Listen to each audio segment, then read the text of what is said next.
분을 내어도 죄를 짓지 말며 해가 지도록 분을 품지 말고 마귀로 틈을 타지 못하게 하라. 아멘. 할렐루야. 아멘. 지난 주일날 불안과 분노는 우리의 삶의 암덩어리와 같은 존재요, 우리의 삶을 망가뜨리는 작은 여우와 같다라는 말씀을 드렸습니다.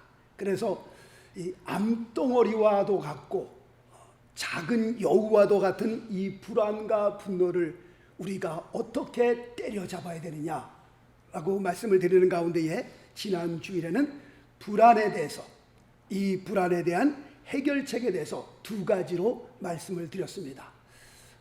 기대는 하지 않지만 그 두 가지가 혹시 뭔지 아세요? 첫 번째, 감사합니다. 범사에 하나님을 인정하자라고 말씀을 드렸습니다. 참새 한 마리도 하나님이 허락지 아니하시면 땅에 떨어지지 않는다라고 말씀을 드리면서 모든 것이, 우리의 삶에서 일어나는 모든 것이 누구의 주권 가운데서? 하나님의 주권 가운데서 일어난다라는 말씀을 드리고, 두 번째는 기도하셔야 합니다 라는 말씀을 드렸습니다. 오늘은 분노에 대해서, 분노에 대한 해결책에 대해서 같이 말씀의 은혜를 나누려고 합니다. 우리의 삶에서 이 분노가 폭발한다는 것은 대단히 무섭고 대단히 위험한 일입니다. 내 삶에서 분노가 폭발한다, 이거를 좀 어떻게 설명을 해볼까 하다가 이런 예화를 제가 좀 준비했습니다. 하얀 김치병에 김치가 이제 가득 담겨져 있는데, 그 김치병 안에 있는 김치를 보면 너무 색깔도 좋고 맛있고 그렇잖아요. 그런데 제가 하루는 이 김치병을 이렇게 위를 잡고 옮기다가 떨어뜨렸거든요. 그러니까 이게 떨어지면서 유리가 박살이 나면서 그 안에 있는 김치가 바닥에 쫙 퍼졌습니다. 국물이 흐르고 막 유리 조각은 튀고, 우리 안에서, 우리의 삶에서 분노가 폭발하는 것은 마치 김치병을 바닥에 떨어뜨리는, 김치병을 바라볼 때는 참으로 예쁘고 맛있어 보이고 하지만 이게 떨어지면, 바닥에 떨어지면 이게 보통 골치 아픈 게 아닙니다. 이게 가스통도 그렇습니다. 이 가스통, 그 안에 있는 가스가 가만히 그 통 안에 있으면 좋은데 이게 폭발하면 정말 이게 보통 심각해지는 일이 아닙니다. 그게 폭발하는 순간 엉망진창이 되는 겁니다. 큰일 나는 겁니다. 내 안에 있는 분노가 폭발한다? 이것은 마치 김치병을 떨어뜨리는 것과 같고요, 가스통이 폭발하는 것과 같다라고 설명을 드리고 싶습니다. 분노를 안에서 품고 있다가 이 분노가 폭발하면서 우리 주변에서 상상치도 못하는 비극적인 그 수많은 일들을 우리는 우리 주변에서 경험하게 됩니다. 자, 말씀 볼까요? 창세기 4장 5절 말씀 보니까 가인과 그 재물은 연락하지 아니하신지라 가인이 심히 분하여 안색이 변하니. 하나님 앞에 가인과 아벨이 제사를 드렸잖아요. 그런데 하나님께서 아벨과 그의 재물은 받으셨는데 가인과 그의 재물은 받지 않으셨습니다. 그 사건을 보면서 가인이라고 하는 사람이 분이 나는데 그 분 때문에 얼굴에 안색이 변했다라고 말씀하고 있습니다. 그리고 그 안에 있는 그 분노가 폭발하니까 어떤 결과를 갖고 오는지 아세요? 자, 말씀 볼까요? 창세기 4장 8절 말씀을 보니까 그 후 그들이 들에 있을 때에 가인이 그 아우 아벨을 어떻게 해요? 쳐 죽이니라 라고 되어 있어요. 그 안에 있던 분노가 폭발을 하니까요, 인류의 최초의 살인자 가인이 사람을, 자기의 동생을 쳐 죽이는 사건이 벌어지는 것을 보게 됩니다. 성경에 야곱이라고 하는 사람이 나옵니다. 형 에서가 받아야 마땅할 장자의 축복을 빼앗아 자기가 그 축복을 받았습니다. 그리고 형 에서가 이 사실을 알고 난 다음에 대단히 분노했습니다. 어느 정도 분노했느냐? 말씀 볼까요? 창세기 27장 41절 말씀 보니까 내가 내 아우 야곱을 어떻게 해요? 죽이리라 라고 고백하고 있습니다. 그 안에 분노가 있으니까 그 분노로 말미암아 내 동생 야곱을 죽이겠다라는 그 말을 듣고, 그 어머니 리브가가 그 말을 듣고 놀라서 아들 야곱을 불러 이런 말을 합니다. 자, 또 말씀 봅니다. 창세기 27장 45절 말씀 보니까 내 형의 분노가 풀려 내가 자기에게 행한 것을 잃어버리거든 내가 곧 보내어 너를 거기서 불러오리라. 어찌 하루에 너희 둘을 잃으랴. 지금 형의 그 분노가 이제 동생 야곱을 죽이겠다라고 하는 그 말을 듣고 엄마가 깜짝 놀라 두 자식을 한꺼번에 잃기를 원치 않아서 이제 동생 야곱을 형 에서가 분노가 풀릴 때까지 좀 멀리 가 있어라. 분노가 풀리면 내가 너를 부르리라 라는 그런 말씀을 하게 됩니다. 지난주에 제가 말씀을 드렸습니다. 동생 야곱이 집을 떠나다가 몇 년 만에 다시 집으로 돌아와요? 20년 만에 다시 집으로 돌아옵니다.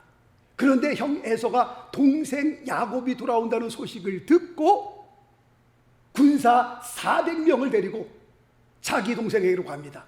지금 그 광경을 보면서 형 에서가 20년이 지났음에도 불구하고 그 한이, 그 분노가 아직도 풀리지 않았구나 라는 말씀을 드렸습니다. 그 분과 한,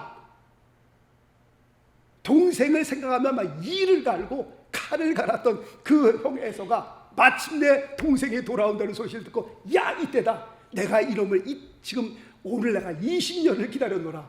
너를 내가 아주 박살내겠다 생각하고 군사 400명을 끌고 지금 야곱에게로 가고 있는데, 에서에게 맺힌 그 한과 분을 누가 언제 풀어준 겁니까? 형 에서가 400명의 군사를 끌고 온다는 소리를 듣고 야곱은 야복강가에 가서 생명을 내놓고 하나님 앞에 기도하잖아요. 철야하잖아요. 정말 그 기도에 자기의 생명을 걸고 야곱이 기도를 하는데, 그 야곱이 기도할 그때에 하나님께서 에서에 맺혔던 그 분노와 한을 풀어주신 겁니다. 형과 동생이 만나는 그 순간 정말 동생이 돌아온다는 소리를 듣고 단칼에 모든 것을 다 박살내려고 갔었는데, 그 기도하는 그 기도의 응답으로 에서에게 맺혔던 그 한과 분이요, 그냥 촛물 녹듯이 그냥 쭉 녹아내려서 동생을 봤을 때 죽이려고 했었는데 하나님께서 은혜를 베풀어 주시니 동생을 만나니 눈물을 흘리고 서로 껴안고 서로 동생 아우님, 그 역사가 야곱이 기도할 때 일어났다라고 말씀을 드렸습니다. 오래전에 LA에 있는 게스트스테이션에서 차에 휘발유를 넣다가 옆에 있는 사람과 말다툼이 일어났습니다. 말다툼이 일어나는 가운데에 그 안에 있는 분노가 폭발하니까 한 사람이 차에서 총을 꺼내서 그 자리에서 쏴 죽인 일이 있었습니다. 제가 알기로는 2년 전에도 뉴저지에서 눈이 많이 와갖고 눈을 치우다가 이웃집과 말다툼이 시작되면서 그 말다툼에 의해서 화가 나니까, 분노가 폭발하니까 한 사람이 집에 들어가서 총을 꺼내다가 이웃집 사람을 쏴 죽인 일이 2년 전에 있었잖아요. 뉴스에 나왔잖아요. 이만큼 분노가 폭발하게 되면 정말 어떤 일이 일어날지 모르는 겁니다. 분노는 무서운 겁니다. 분노라는 것은 참으로 무섭다라는 것을 우리가 보게 됩니다. 세상 말로요, 한번 뚜껑이 열리면 물불을 못 가리게 만드는 것이 분노다라고 말씀을 드릴 수 있습니다. 분노가 폭발하면 사고가 나는데 그 무시무시한 그 사고는 일순간에 일어나는 겁니다. 일순간에 일어나는 그 분노에 대한 폭발에 대한 그 사고 때문에 평생을 망치게 되는 겁니다. 분노가 폭발한 사람에게 운전대를 한번 맡겨보세요. 그 사람이 어떻게 운전을 하겠는가? 분노한 사람 손에 총을 갖다 쥐어줘 봐요. 무슨 일이 일어나겠는가? 어떠한 일이 일어날지 정말 아무도 예측할 수 없는 그 무서운 것이 분노에 의해서 일어난다라는 것을 말씀을 드리는 겁니다. 그럼 이렇게 무서운 분노를 우리가 어떻게 잡을 수 있습니까? 거기에 대한 해결책이 오늘 에베소서 4장 26절 27절에 기록되어 있습니다. 읽어드린 4장 26절 말씀 보니까 분을 내어도 죄를 짓지 말며 라고 되어 있습니다. 지금 이 말씀을 보면서 성경은 분노 그 자체를 죄라고 단정 짓지는 않는구나 라고 생각되어집니다. 사람이 살면서 얼마든지 분노할 수 있구나. 분노도 우리의 삶의 감정 중에 하나인데 우리가 세상을 살면서 얼마든지 화낼 수 있다는 겁니다. 이 세상에 어떤 사람이 죄 안 짓고 사는 사람이 있어요? 없습니다. 죄를 안 짓고 사는 사람이 없듯이 화 안 내고 사는 사람이 있어요? 없어요. 오늘 4장 26절 말씀을 보면서 분을 내어도 죄를 짓지 말며 라고 하는 그 말씀을 보면서 사람이 분을 낼 수도 있구나. 감정이 격해지면 얼마든지 분노할 수 있구나 라는 것을 인정합니다. 그러나 중요한 것은 성경이 우리에게 원하는 것은 분을 내어도 분을 낼 수 있지만 어떻게 해요? 죄를 짓지 말며 라고 말씀하고 있습니다. 이게 무슨 뜻입니까? 분을 낼 수는 있지만 그 분노가 액션으로 내 행동으로 옮겨져서는 안 된다라고 하는 그런 의미가 여기에 있습니다. 이 분노가 행동으로 액션으로 이어지니까 어떤 일이 일어나요? 형 가인이 동생 아벨을 쳐 죽이잖아요. 집에 들어가서 총을 가져와서 이웃집 사람을 쏴 죽이는 일이 일어나잖아요. 우리가 분노할 수는 있지만 화를 낼 수 있지만 그 분노가 행동으로 연결돼서는 안 된다라고 말씀하고 있습니다. 성경의 다윗이라고 하는 사람은 이렇게 분노했을 때에 그 분노를 어떻게 해결했을까? 자, 말씀 볼까요? 시편 109편 5절 말씀 보니까 저희가 악으로 나의 선을 갚으며 미워함으로 나의 사랑을 갚았사오니 다윗의 고백입니다. 내가 저들에게 선을 베풀었는데 그 선을 악으로 갚는 거예요. 내가 저희들에게 사랑을 했는데 그 사랑을 미움으로 갚는 거예요. 그러니 다윗이 얼마나 열을 받겠습니까? 얼마나 화가 나겠습니까? 자, 다음 말씀 볼까요? 시편 109편 4절 말씀 보니까 나는 사랑하나 저희는 도리어 나를 대적하니. 다윗이 뭐라고 고백하고 있어요? 나는 기도할 뿐이라. 기도할 뿐이라. 다윗은 그 분노를 선을 베풀었는데 악으로 갚는 그 사람들 향하여 그 분노를 그 사람에게 쏟는 것이 아니라 다윗에게 일어나는 그 분노를 누구에게 쏟았어요? 하나님께 쏟았다는 거예요. 하나님께. 자, 또 말씀 볼까요? 시편 142편 2절 말씀 보니까 내가 내 원통함을 그 앞에 토하며. 분노가 폭발하는 그 분노를 누구에게 토하는 거예요? 하나님 앞에 나와서. 하나님, 세상에 어떻게 이런 일이 다 있습니까? 나는 저희들을 도와주고 저희들을 사랑하고 저희들에게 선을 베풀었는데 어떻게 저에게 그 선과 사랑이 이렇게 악으로 돌아올 수 있습니까? 하나님, 세상이 왜 이렇습니까? 하고 그 분노를 사람에게 폭발시키는 것이 아니라 하나님 앞에 나와서 하나님 앞에서 그 분노를 토하며 그 우환을 그 앞에 진술하는도다 라고 말씀하고 있습니다. 정말 다윗이 대단한 사람이죠. 분노가 막 치밀고 분노가 폭발할 때요, 기도한다는 것은 쉬운 일일까요? 정말 어려운 일일까요? 예, 정말 쉽지 않습니다. 내 안에 지금 분노가 부글부글한데 기도합시다. 네, 기도하겠습니다. 하나님 감사합니다. 막 이렇게 기도가 나오겠냔 말이에요.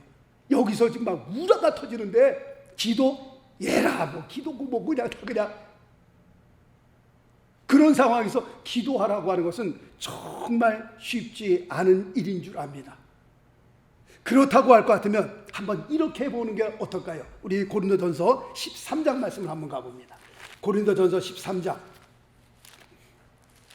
우리가 사랑장이라고 하죠. 고린도전서 13장 4절 말씀부터 제가 7절까지 한번 쭉 읽겠습니다. 아니, 성경을 펴셨으면 같이 한번 읽으십시다. 좀 고린도전서 13장 4절로 7절 같이 한번 읽습니다. 시작. 사랑은 오래 참고, 사랑은 온유하며, 투기하는 자가 되지 아니하며, 사랑은 자랑하지 아니하며, 교만하지 아니하며, 무례히 행치 아니하며, 자기의 유익을 굳지 아니하며, 성내지 아니하며, 악한 것을 생각지 아니하며, 불의를 기뻐하지 아니하며, 진리와 함께 기뻐하고, 모든 것을 참으며, 모든 것을 믿으며, 모든 것을 바라며, 모든 것을 견디느니라. 어떤 분이 간증을 하시더라고요. 자기가 막 분노가 막 터지는데 이 분노를 어떻게 감당을 못하겠더래요. 그래서 이분이 기도는 안 나오고 하니까 간증입니다. 이 사랑장 고린도전서 13장 4절로 7절까지고요. 내 분이 삭힐 때까지, 그냥 분이 가라앉을 때까지 한 번, 두 번, 10번, 20번, 30번 읽었다는 거예요. 그래서 그 말씀을 듣고, 그 간증을 듣고, 아, 이것도 방법이겠구나. 정말 내 안에서 막 분노가 부글부글한데 기도합시다 그러면 기도가 정말 나오겠습니까?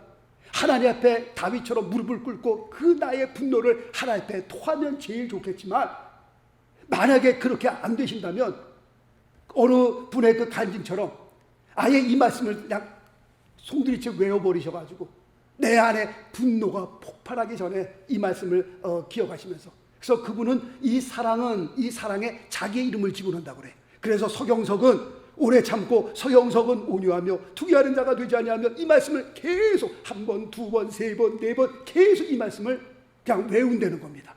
언제까지요? 내 분노가 삭힐 때까지, 내 분노가 가라앉을 때까지. 그러니까 여러분께서도 가정에서 막 분이 막 부글부글 끓어오를 때 어떻게 해요?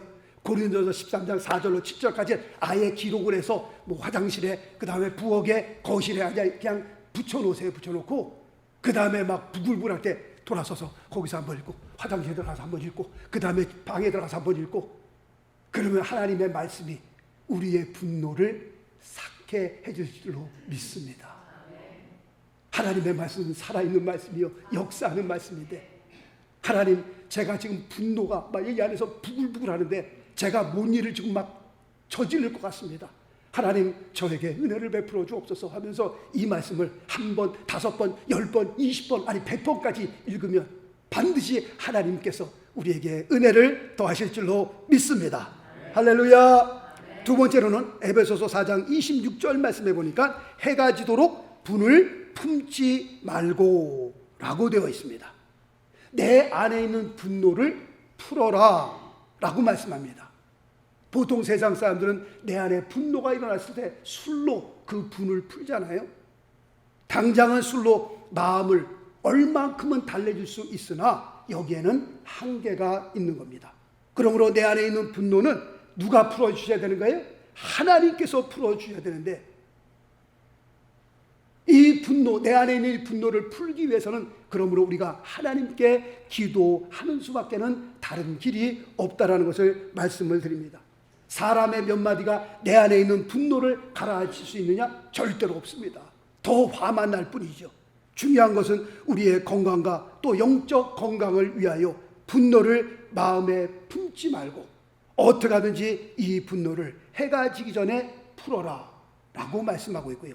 그 다음에 세 번째로는 에베소서 4장 27절 말씀 보니까 마귀로 틈을 타지 못하게 하라 라고 말씀하고 있습니다.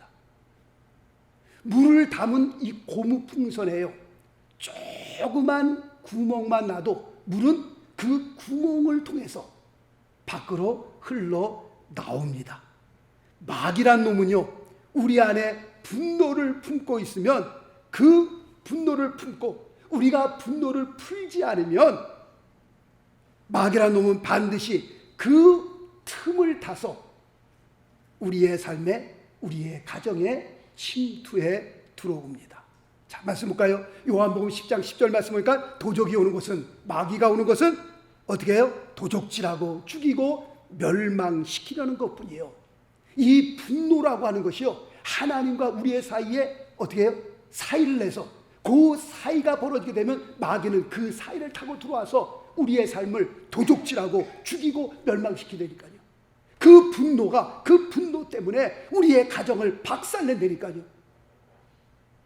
정말 이 분노라고 하는 것이요, 아까 말씀드린 대로 김치병을 밖에다 떨어뜨린 것 같고요, 가스통이 터지는 것 같아서요. 하여튼 이 마귀라는 놈은 그 분노라고 하는 그 구멍을 통해서 침투에 들어온다니까요. 그리고 무서운 일들을 벌이는 겁니다. 그렇다면 우리가 마귀로 하여금 틈을 주지 않기 위해서는 우리가 어떻게 해야 합니까? 라고 하는 그 질문에 첫째 말씀 보겠습니다. 잠언서 15장 1절과 2절 말씀 보니까는 유순한 대답은 분노를 쉬게 하여도 과격한 말은 노를 격동하느니라. 지혜 있는 자의 혀는 지식을 선히 베풀고 미련한 자의 입은 미련한 것을 쏟느니라. 지금 이 말씀 보니까 유순한 대답이 있고요, 과격한 말이 있습니다. 지혜로운 자의 혀가 있고 미련한 자의 입이 있다라는 것을 여기서 볼 수 있습니다. 서로의 말다툼으로 인해 감정이 굉장히 상해 있을 때에는 절대로 언성을, 말을 높여서는 안 되는 겁니다. 서로의 감정이 상할 대로 상하고 정말 터지기, 분노가 폭발하기 바로 직전에는 의도적으로 말을 부드럽게 하는 것이 굉장히 중요하다라고 하는 말씀을 여기서 지금 말씀하고 있는 겁니다. 만약 이것이 힘들다면 자리를 잠깐 피해보는 것도 좋은 방법이다라고 생각되어집니다. 두 사람이 지금 다 분노에 가득한 상태에서 두 사람이 다 언성을 높이면서 여기서 말하는 것처럼 과격한 말을 하게 되면 분명 어떻게 해요? 폭발하게 됩니다. 분노에 가득하여 지금 막 안색이 변해갖고 막 불그락불그락하는데 그런 가운데에 그냥 얼굴을 갖다 들이대면서 죽이려면 죽여라, 그냥 그래 죽여라, 죽여, 그냥 그렇게 말을 한다면 이 사람은 정말 미련하고 정말 어리석은 사람입니다. 얼굴을 갖다 들이대면서 죽여라, 죽여, 불난 집에 지금 뭐야? 휘발유를 갖다 붓는 겁니다. 정말 미련한 사람입니다. 이럴 때는 의도적으로 말을 낮추고 할 수만 있으면 말수를 줄이는 것이 최고의 방법이다라고 말씀을 드립니다. 두 번째는 말씀 봅니다. 잠언서 19장 11절 말씀 보니까 노하기를 더디하는 것이 사람의 슬기요 허물을 용서하는 것이 자기의 영광이니라 라고 말씀하고 있습니다.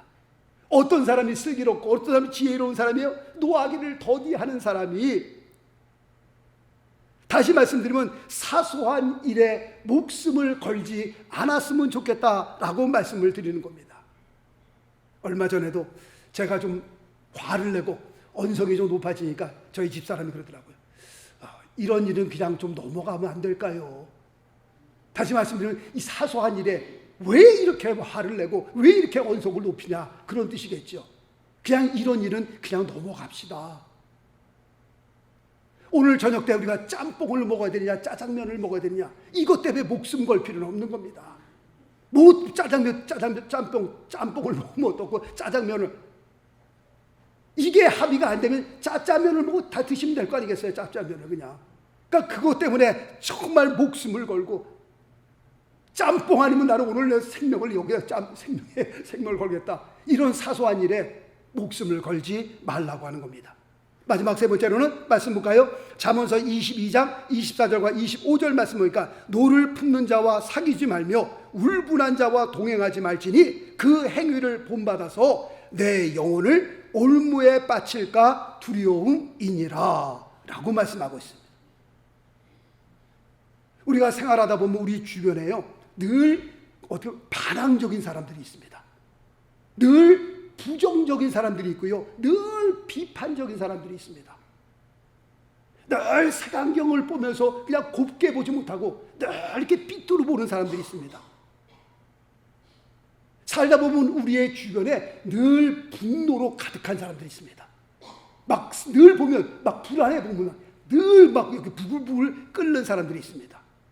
성경은 뭐라고 우리에게 권면합니까? 이 사람들로부터 피하라는 겁니다. 사귀지 말라는 겁니다. 동행하지 말라는 겁니다. 왜 그렇습니까? 이 사람들을 폭탄을 앓고 있는 사람들 같아서 언제 터질지 모르는 겁니다. 터지면 다 죽는 겁니다. 옆에 사람들 다. 그러므로 성경은 노를 품는 자와 사귀지 말며 울분한 자와 동행하지 말지니, 그거 터지면요 가스 폭발하는 겁니다. 가스 폭발하면요 주변 사람들 다 큰일 난다라는 겁니다.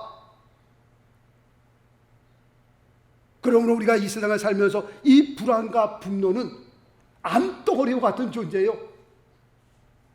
포도밭을 다 엉망진창으로 만들어버리는 작은 여우와도 같습니다. 우리가 이 불안과 분노를 우리 안에 품고 살면 우리의 건강에 문제가 있을 뿐만 아니라 우리의 신앙생활에도 큰 지장을 받게 되는 겁니다. 지난 주일과 오늘 이 말씀, 우리가 어떻게 하면 불안을 없앨 수 있을까? 어떻게 하면 불안에서 우리가 해방될 수 있을까? 어떻게 하면 내 안에 있는 이 분노를 내가 삭힐 수 있을까? 이 분노에서 우리가 승리할 수 있을까? 해결책을 지난주와 오늘 말씀을 드렸는데, 이 말씀을 늘 묵상하시면서 말씀과 기도, 기도와 말씀, 그리고 위로부터 주시는 하나님의 은혜를 통해서 우리 모두가 이 세상 사는 동안에 불안과 분노에서 승리할 수 있게 되시길 예수 그리스도 이름으로 축원합니다. 기도하겠습니다.